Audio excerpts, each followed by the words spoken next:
Hello everyone and welcome to another episode of the Daryl Talks podcast. Today is going to be a Saltash beauty because we have got Miss Renfree. Yes, the secondary school teacher who we all loved or hated. Welcome, Sue. Hi, hello. Thank you so much for doing this and on such short notice as well. I really appreciate it. My pleasure. So, we are going to start off with a few icebreaker questions. So, first question, what would you say is the most adventurous thing you have ever done? That I've ever done, I think it would be when I abseiled down the cheese ring. Did you? Yeah. When I was teaching. No way. Was that like an enrichment week thing?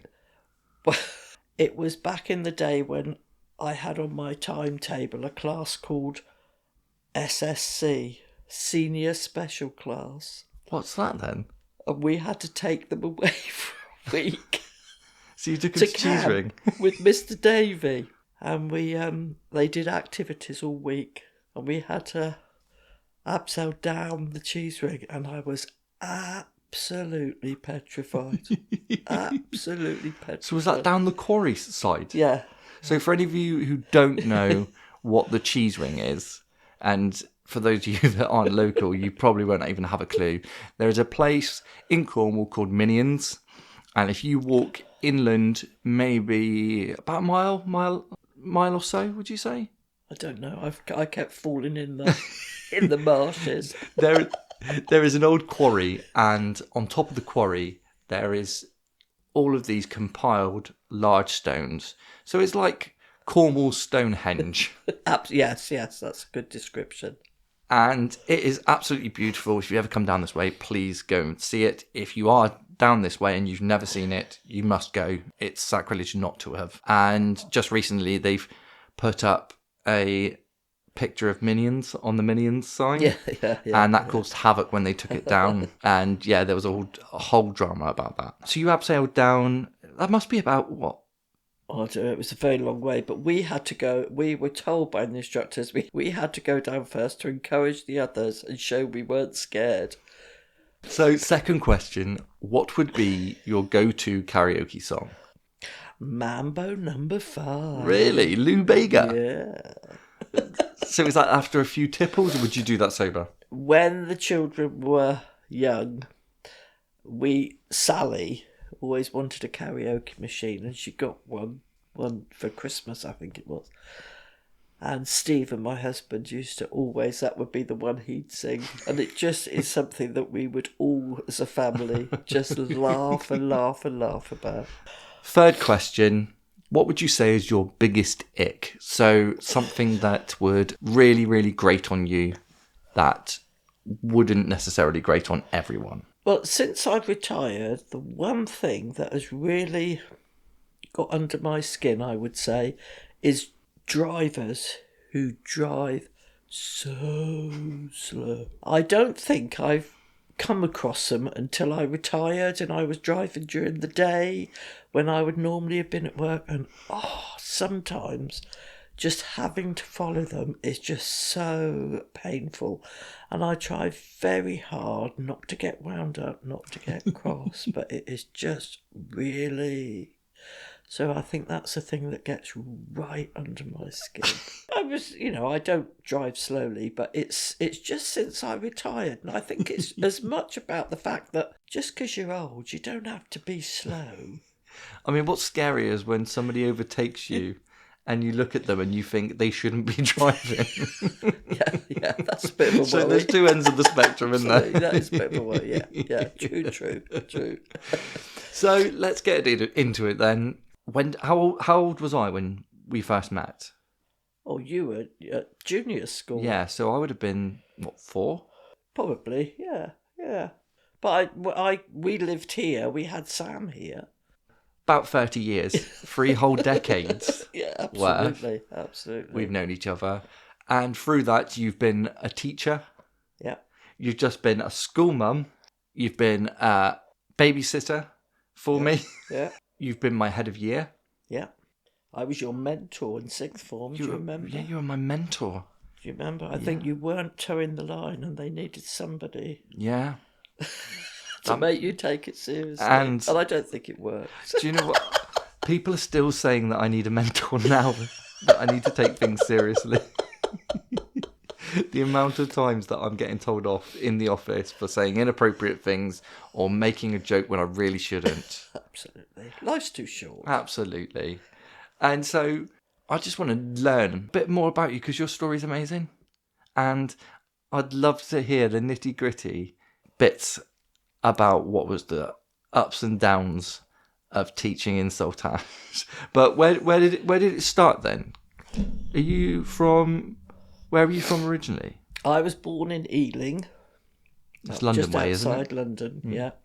And we moved from Ealing out to High Wycombe, which is just out. No, High Wycombe in Bucks, and then moved from High Wycombe to Portishead, which is just outside Bristol. When I lived in High Wycombe, I was a skinhead. Were you? I had my hair very long at the underneath, but very short on top, with me Ben Shermans and my bother boots. I was always a bit scared when they got a bit violent. I never had anything to do with that, but I loved the music. I think that was what it was all about. I loved reggae, I loved ska, I loved Tamla, I loved all of that music, and that was what got me into it, I think.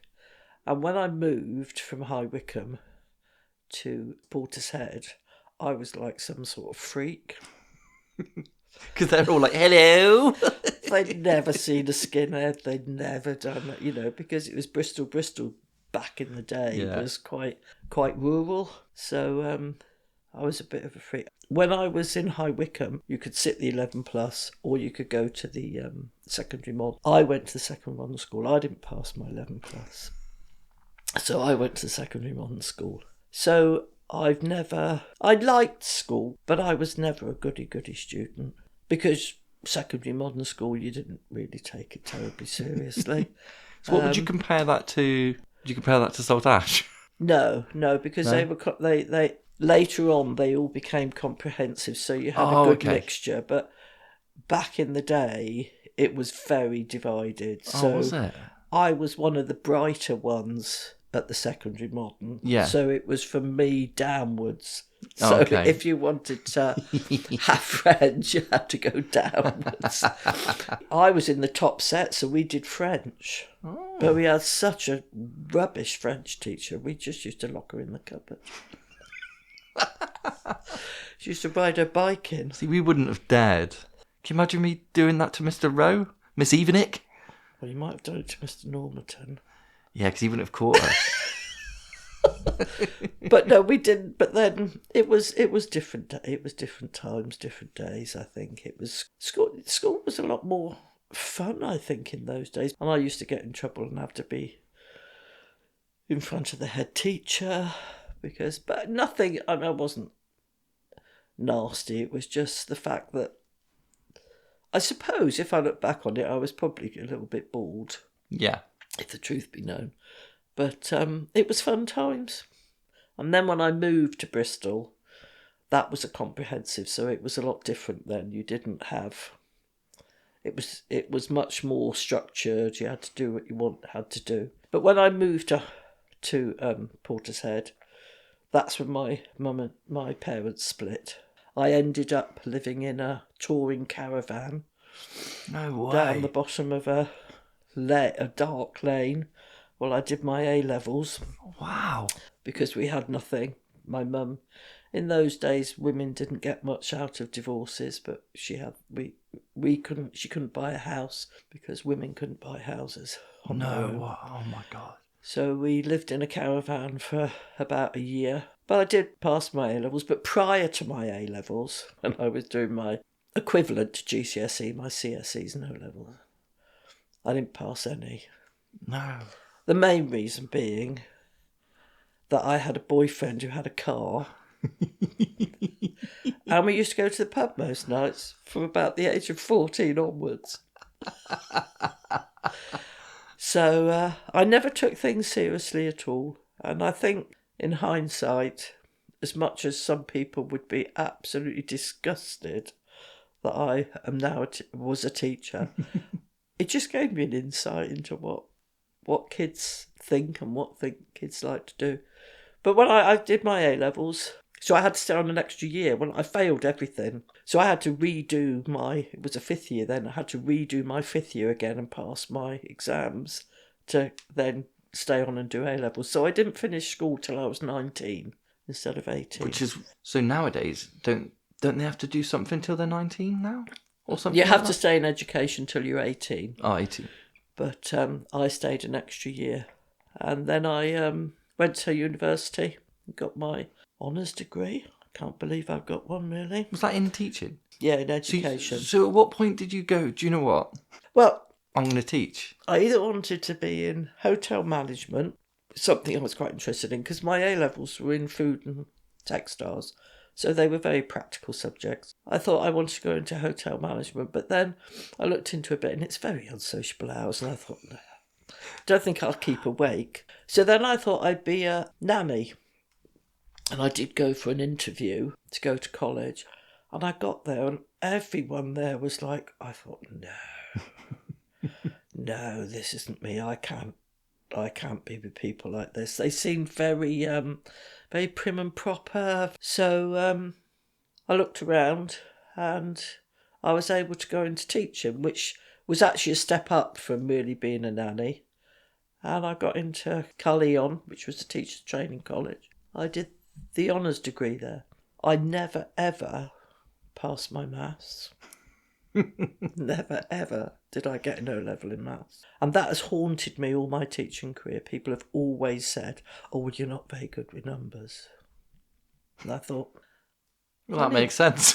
Well, funny that, because I can do a recipe, but I've never needed numbers, really, like I was taught it. So. No, so algebra... But I got into teaching the last year that you didn't need to have maths. The following year, you'd have to have had maths. Oh, wow. So I just scraped in by the skin of my teeth. Think how many students are like, oh my God, I was 1 year. One year. But I just made it. It was the right choice. I was so lucky. And I don't think everybody is always lucky to make the right choice at the right time for themselves. So how old were you then, sorry? By the time So I left, I was 19 when I went to university. And I did 4 years to get an honours degree. It was while I was in university that it came to my attention that I was dyslexic. And that's why one of the very first lectures we had to do an IQ test. And we all did these IQ tests. Well, I'm rubbish at things like that. Absolute rubbish. It takes me all my time to read the question to even think about answering it. So we got our papers back. And I scored educationally subnormal severe. Really? On this IQ test. And it was because I'd only answered about a quarter of the questions because it'd take me all the time to read it. So hence the maths. Dyslexia can be numbers as well. And it was then that I suddenly realised...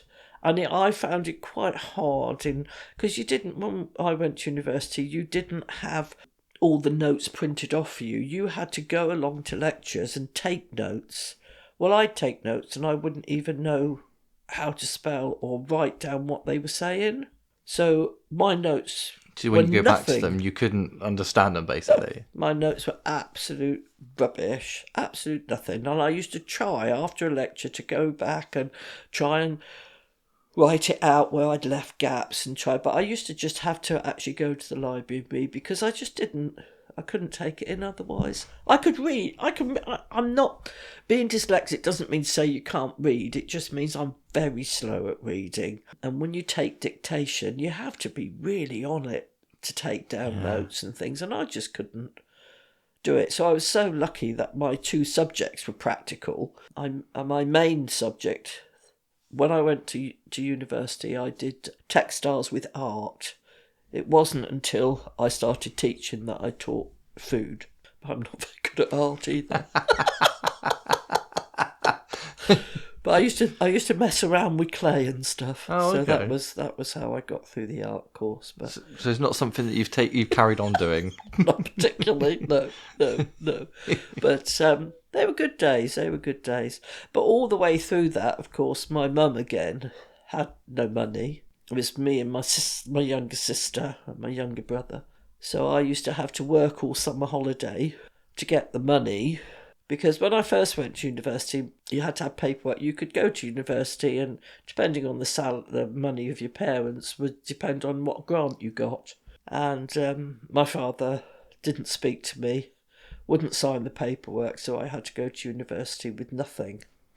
So I had to work the summer at a hospital as a cleaner to earn the money to see me through. And I used to have to pay for lodgings and pay for, obviously I was doing textiles, so I had to pay for all my materials. So I always had to work to get myself through there. So, and then when I got to university, I had a job in a pub 2 or 3 nights a week. So again, People have said that you get really good social skills from working in a pub. yes, yeah, you do. Yeah, and you'd be there anyway. So what was the difference? Yeah, you're just being paid to be there. What was the difference? But got a love for rugby there as well. I used to go to the then those days it wasn't like the Six Nations. I think it was the Four Nations. We used to go to. Yeah, it was good times. Good times at university. Free and Wales. Absolutely. And then I had to apply for jobs. Obviously, when I finished, I applied to Saltash. My application was written on green paper with a yellow pen, and that I was told afterwards by John Edwards that was what got me the job. Because good job you weren't colourblind. Well, I was applying for a creative job. Oh, sorry, I get it. So I should imagine it was quite close, but I was lucky enough to get the job. So you were still in Portishead at that point? No, you had moved. mum had moved from Portishead to Clevedon, which isn't very far. No.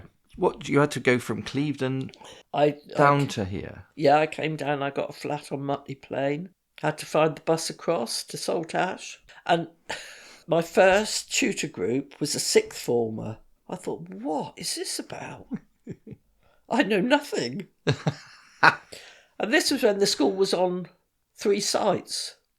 I had no car, so I used to have to get on the tin can buses with the kids to go from Cross Park, which is a primary school now, in the bus up to Weird, because I taught all day in Weird, but I had to do this form class in what's the one called? St Stephen's. Yeah, that was part of the school, the sixth form school there. And you used to have to sit on this bus, and it was so close together, you had to have your knee, someone else's knee, your knee. Oh, no. With the kids. I thought, whatever, we'll do it. That breaks all sorts of rules now. On all levels. Yeah. So where was the third site then? They used to, I think that might have just closed. The third site was at the back of 4th Street. And I think that had just closed down. Do you know what year this was? I started in 79. No way. Yeah. So I started in 2001. 22 years. You'd already been teaching there when I joined. Yeah. And so Saltash School was... What was it called then? Saltash School. It had just gone comprehensive. So when you went up to the main school, there were some students in the older year groups who were grammar and some who were secondary. And you could see, because the grammar school children all wore blazers and the secondary modern children didn't.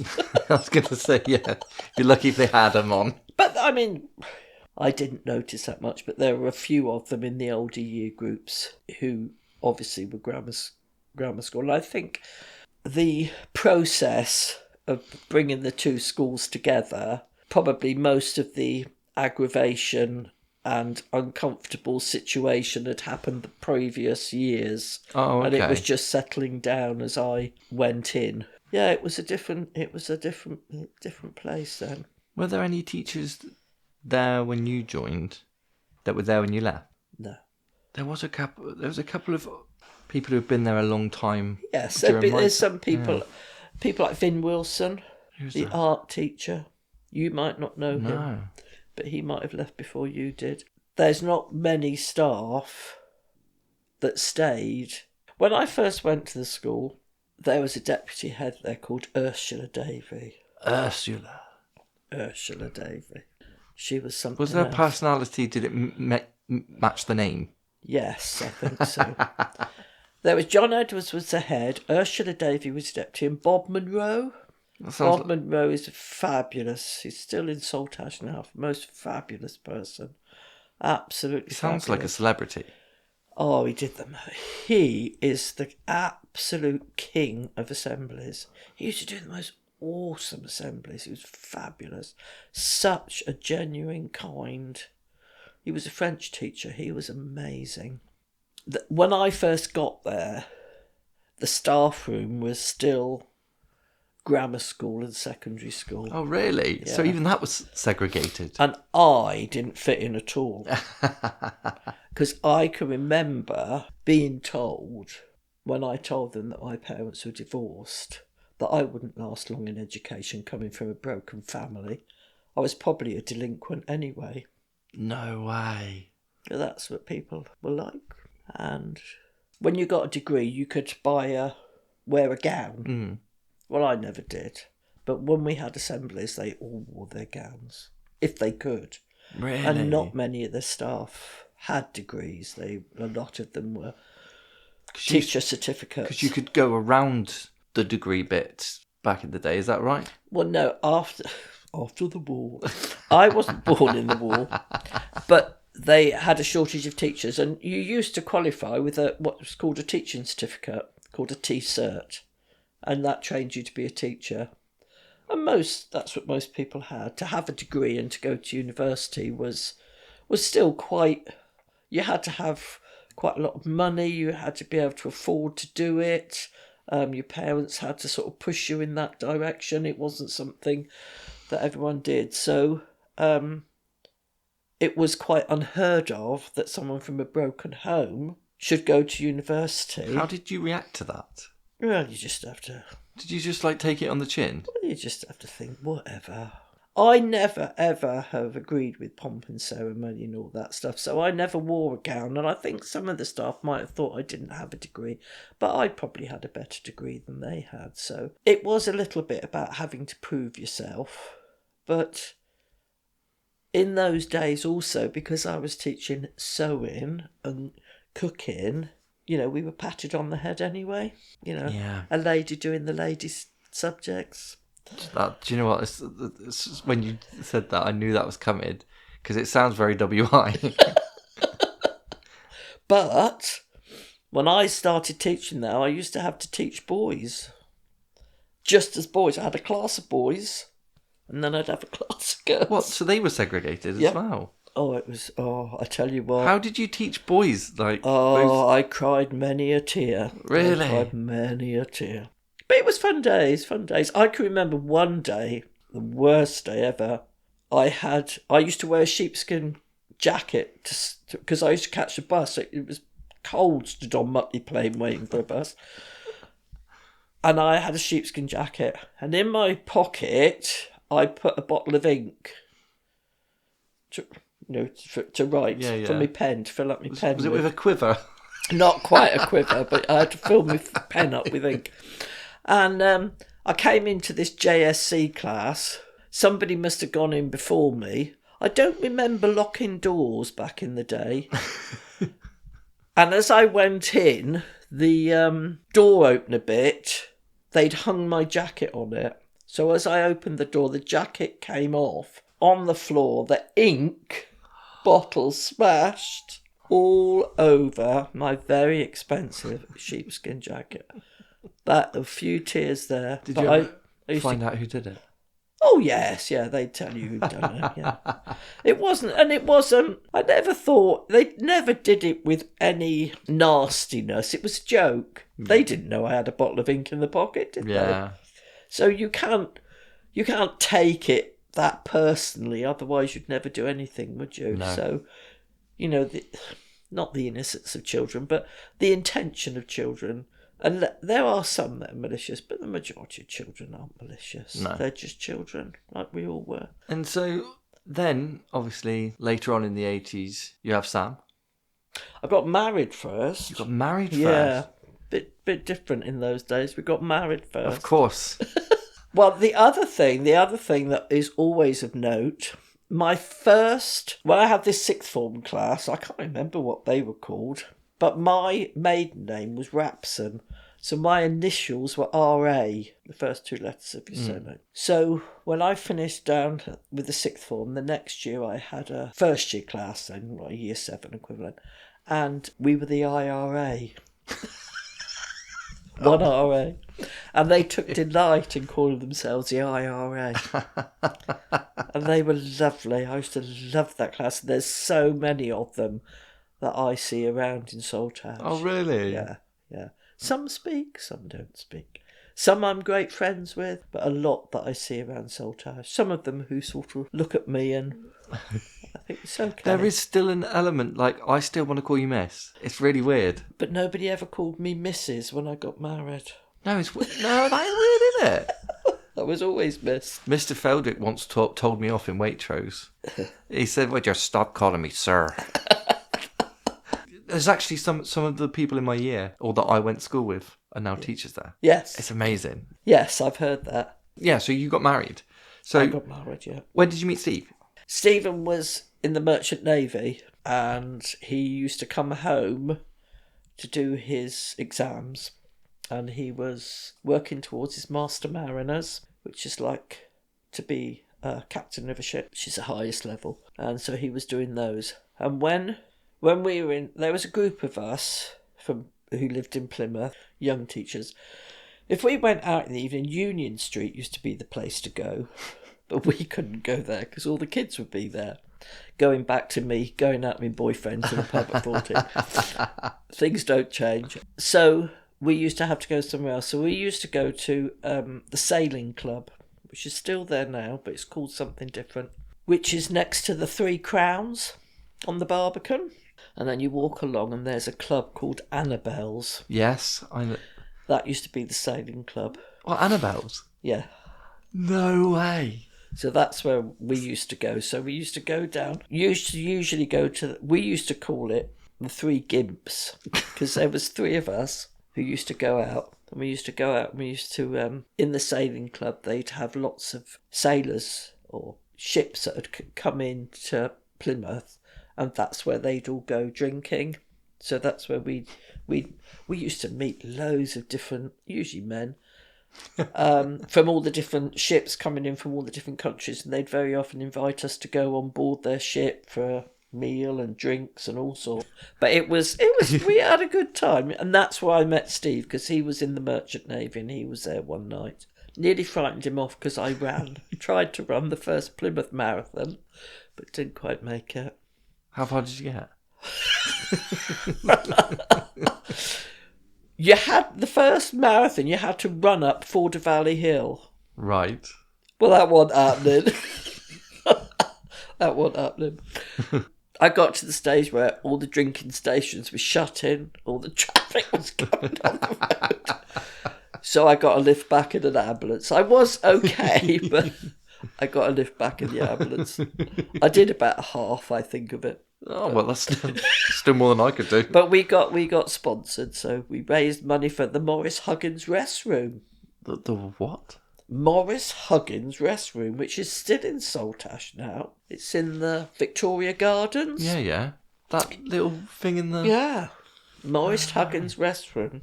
Stephen knew I was doing this and was quite horrified to see me wobbling around this but then he went back to sea. So, but we did eventually get married. So we didn't go out for very long. And then it was 5 years before we had Sam. 82. So we were here for 5 years before we had. You got married. Yeah, had Sam. Had Sam. Then I had Sally. Then you had Sally, was that 4 years? No, 3 years later. Yeah. What was that like, being a teacher and having children? When I had Sam. I did say to Stephen, my husband, it's no point us having a family if you're away at sea all the time. But it soon changed, and he didn't really want to go away and miss the kids growing up. So a decision had to be made, and he was meant to be going out to a ship, decided that he would have to do something else.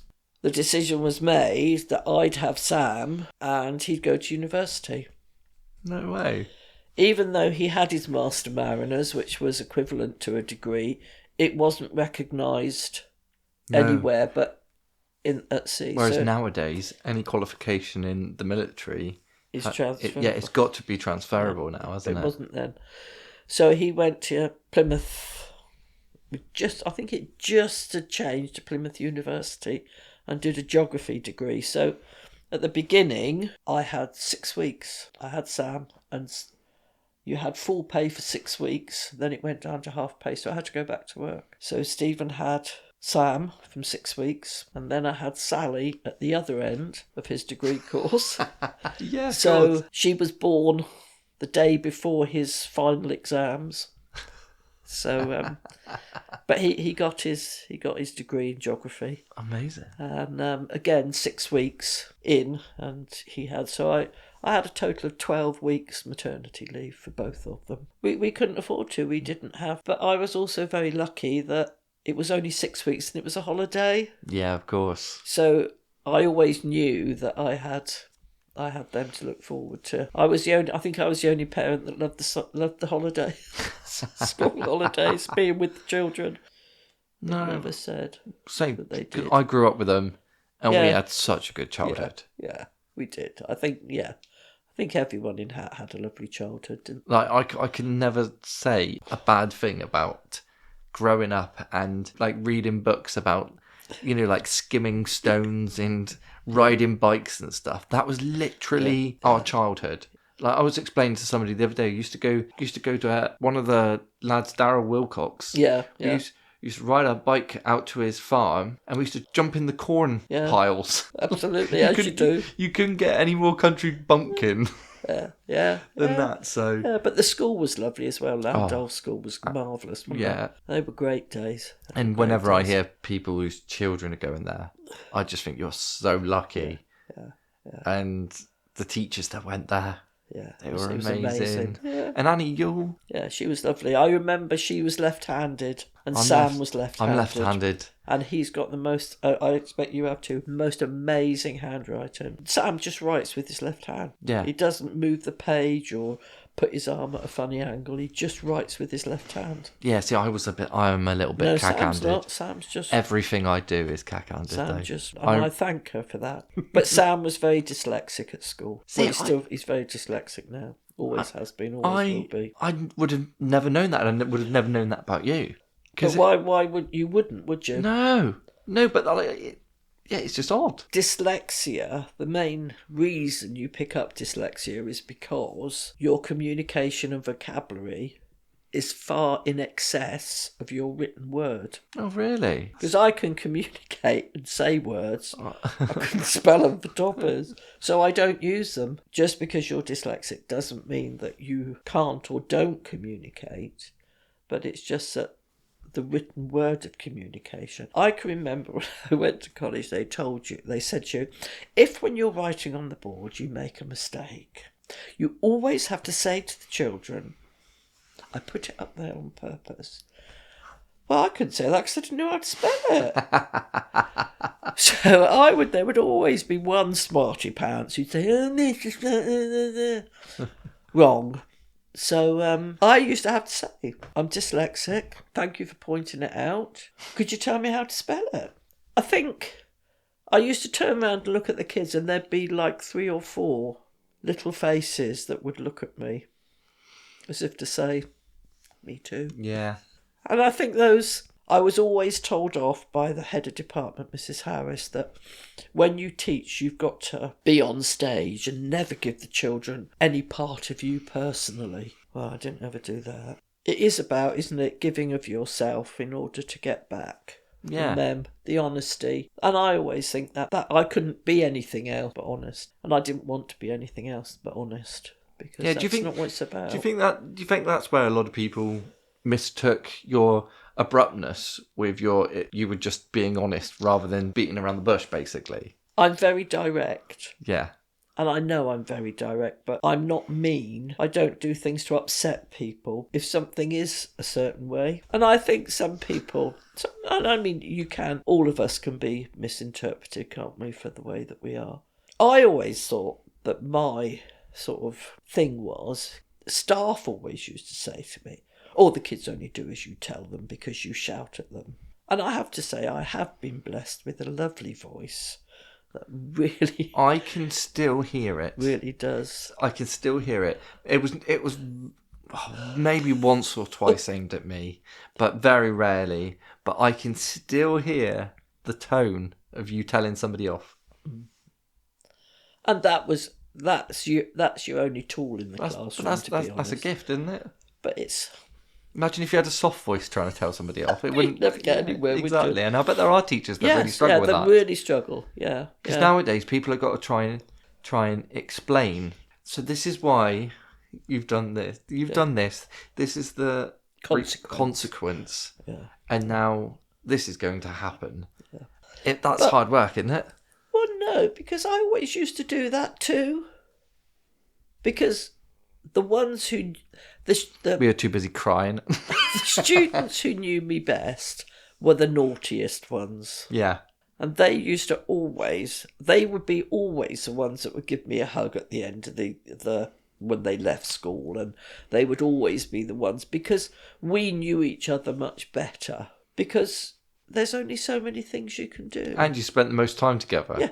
But there's only so many things you can do, can't you? You can't... Yeah. But I used to very often, the year 7 classes I used to have, and they used to all line up, and they come in, they used to say, "You used to teach my mum, you used to teach my mum, you used to teach my mum." They came in, and then we'd have the lesson, and we'd usually have quite a bit of fun, because I used to love year 7s.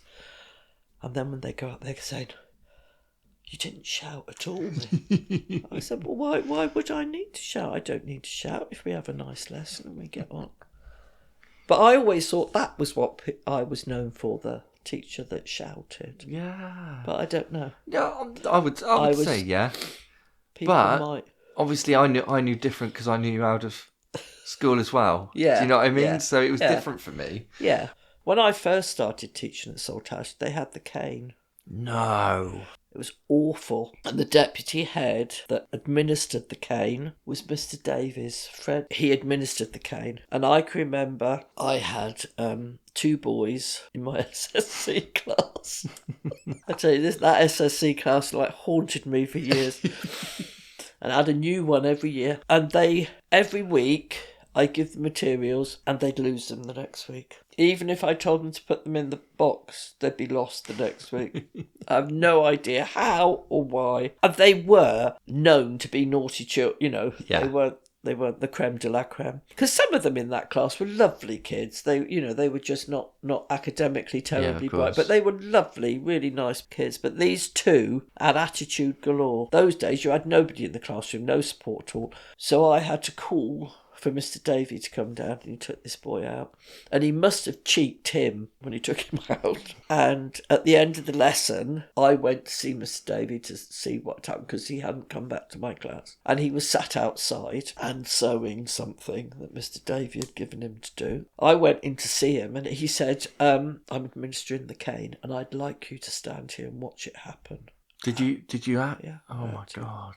I was absolutely mortified, because I don't believe in that in any way, shape or form. But it wasn't long, and then that stopped. But that was awful. How did that end up stopping? I think it was just banished from schools. So it was like an official thing. Yeah. Couldn't get you didn't have some teachers sneakily doing it. No, it was absolutely awful.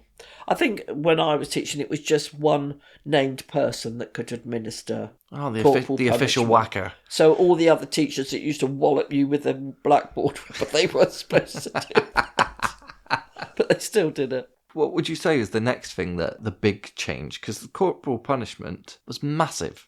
Yeah, yeah. That was a massive change. Yeah, it was a massive change. I think we were teaching textiles. One of the things I used to hate was the uniform. And when the two schools amalgamated together, it was just so obvious that you had kids in blazers and kids who obviously couldn't afford anything. Did you find yourself swaying towards the people, the children that didn't have anything? Because that was your background. No, not particularly. I used to think of the ones in blazers as the dandruff brigade because they'd always have this white, like talcum powder around their black blazers. But one of the first things that I got involved with was changing the school uniform, much to Ursula's disgust. I can imagine. Well, I can remember one summer, it was very, very warm, and we didn't used to wear tights. We would wear tights in the summer. One day I went into school with a sleeveless dress. Not like cut in, just no sleeves. Yeah. And I was in the staff room and she absolutely went for me. How dare you come to school with your armpits showing? Yeah, maybe you could have had a trim. Only if I put my arm up in the air. She said, it's bad enough that you don't wear tights. But she was very, very archaic. And that's how most of the staff were. Most of the male staff wore shirt and ties. And it was very old-fashioned. And I thought, this is ridiculous. Why? Kids are coming to school to learn. They should be comfortable. They should be enjoying it. It should be practical. You know, parents have got to pay. They've got to get... And we were one of the very first schools to have polo shirts and sweatshirts. And it was, I used to love that uniform. I used to think it was really... Well, we had boys in your year group who used to wear skirts. Yeah, I know. In the summer. Yeah. And why can't they? I've never, ever seen a problem with doing any of those things. I've never, ever considered the gender of a child. I've never, ever thought that's a boy or that's a girl. I've just thought that's a child. And I've never, ever I don't think consciously treated one any different than the other. I hope people always looked at me that I could be trusted. Do you think teachers sometimes forget that actually children trust? I think some teachers are so bogged down, and I'm not saying this in a negative way, but they're so bogged down with having to reach targets that they can't see what's at the end of their nose. Has it become more business-like education now? Yes. And also I would say that when I first started teaching, every teacher around me looked out for me. So because I was new, they'd all come in and say, oh, if you got so-and-so, just chuck him in with me. Or, oh, yeah. And they'd all, you know, and if they were lining up outside your room, they'd come along and they'd talk to your kids and say, don't you make sure I'm only next door. Oh, absolutely, you'd have each other's back, 100%. Not these days. It's all results driven. Yeah, and it's competition. You know, I've got to get the best results. My class has got to... For my next job. Because that's what I'm measured on. I'm measured on my class. My students sat in front of me.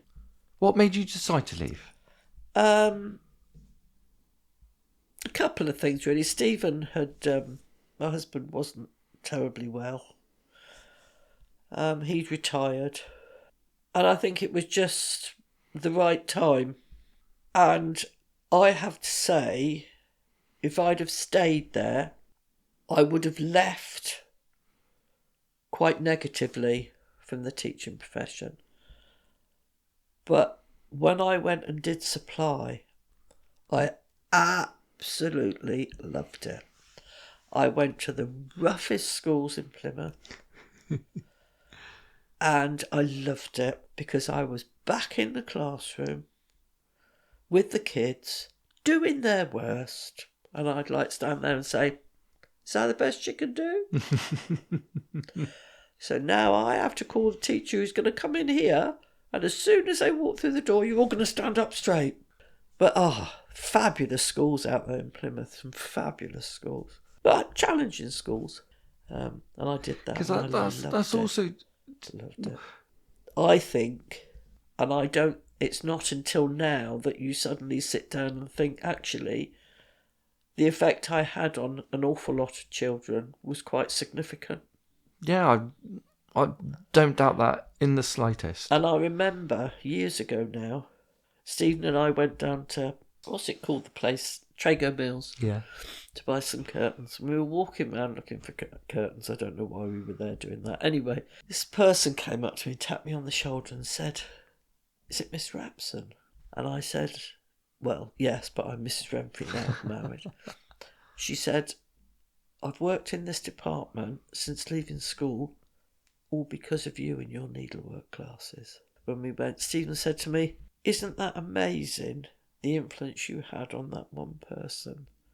And I think that was when it struck me how, and not to all children, by no means to all children, like you said at the introduction, some children would hate me. But that's life, isn't it? And I don't, that's the way it goes, the way the cookie crumbles. I know I'm not everyone's cup of tea. But to the people that you do make a difference for, it's worth doing, worth the hard work. Yeah, it is significant. And if you can help people on the way, I just think it's tremendous. Yeah. And a privilege. I really feel it was a privilege to do what I did. I loved my job. I loved every child. And that was what it was always about. That's why I never went any further up the ladder than head of year. Because I wanted to be with the children. I wanted relationships. I wanted to help them. And I think you're probably right. Me remembering how school was for me, I wanted to make a difference for children who struggled or who lost their way. Yeah. To actually say, there is another way, you can do it, you can pull yourself back. It's amazing. So you retired? When did you retire? I can't remember the year I retired. But 2020, it must have been 2015. Because I did 5 years supply, and then when Stephen passed away in the pandemic and I didn't go back, even though I was asked to go back, I didn't go back. No. After then. So I did 40 years. 40? Yeah, 40 years of teaching. Oh my God. Which I'm very proud of. Well, absolutely. You could have done 2 murders in that time. Once you retired, what did you do? My husband had retired, so we had a few years before he was poorly. Then I had my grandson, Zach, very, very special little boy. And then I had my granddaughter, who's even more special. She's the absolute apple of my eye. She was born, she has PMG, polymicrogyria, and she has epilepsy, but she's the most beautiful little girl. And Steve was alive when she was born, and he did everything for her. He used to take her to appointments, and then Stephen passed away, which was hard. And I had a big hole in my life, and I filled that hugely with sea swimming, which I absolutely adore. So now my life is supporting my son and daughter-in-law especially with Molly. We had to fight to get her into Woodland School, so I had to look after her for a while before they would take her. That's very much my role, and the sea swimming is just my complete pleasure. And I still do lots of sewing, I still do lots of baking and fundraise whenever I can. I was going to say, you do quite a lot of charity work as well, don't you? Yeah, wherever I can. Is there a set charity that you... Once a year I do for Molly's charity, PMG. Yeah. But there's a small group of us ladies in Hat who all had children about the same time. We all craft and we all meet up once a month and we make all sorts of things, and we have a stitching bitch. Absolutely. That's funny because that's what Sally calls it. Because I say, we've got a craft meeting, your stitch and bitch class. So is there anything else you wanted to say, or are you... No,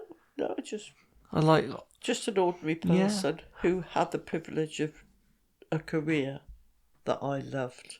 And I hope I didn't upset too many people. I'm sure you didn't. I'm sure I did some. Well, surely that's inevitable. The amount of people over a 40-year period that you had interactions with. But It was going to happen, wasn't it? It was never my intention to upset No. people. Well, thank you so much. I You're more than cannot welcome. thank you enough. It's been so lovely having a chat.